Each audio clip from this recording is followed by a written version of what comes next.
Good afternoon. Phil Lindemann, Krystal, 93 News.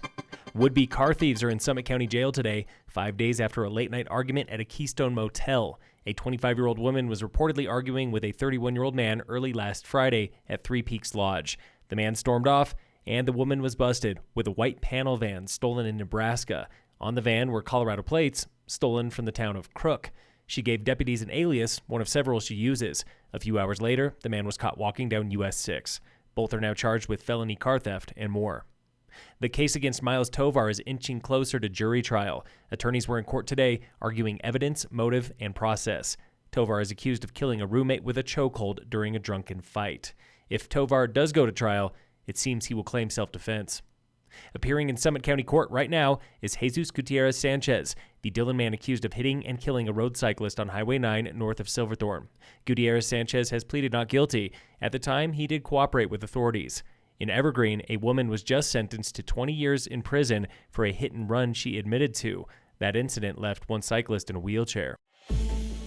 This week on the State of Summit. Transients and living in the woods. There's people that are couch surfing, like a working homeless, multiple families under one roof. That was Joanne Sprouse with Summit County Human Services, trying to define homelessness. It's a really broad definition. It's difficult to track. Statewide, 10,300 people are homeless on any given night.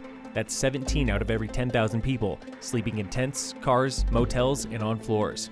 That is slightly lower than the national rate, but both are up in recent years. Experts say homelessness here in Summit is driven by two main factors. First, our proximity to I-70 in the Front Range.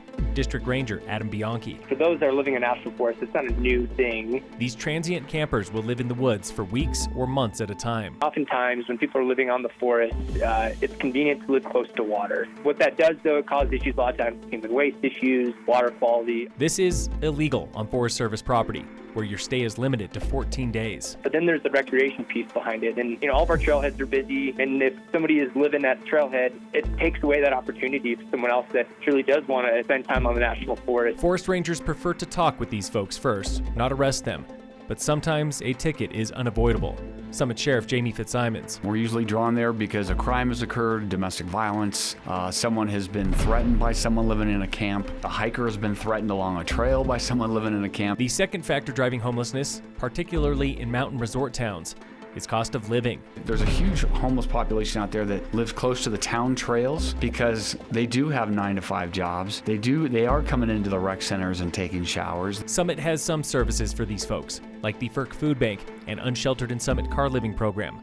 But, says Sprouse with Human Services, some people do not want help. They may not want to be around a government agency or apply for services. The sheriff agrees. This has been a nut that nobody can crack, and it just seems to be growing exponentially over time that the greatest minds have not been able to solve. It would be great to be able to solve homelessness and hunger, right? Tune in tomorrow for more on homelessness in Summit, and tune in again next week for the State of Summit on Krystal 93. Local fire danger is low again today in Summit County with no fire restrictions. And in sports, the Rockies play the Dodgers tonight at 6:40. Phil Lindemann, Krystal 93 News.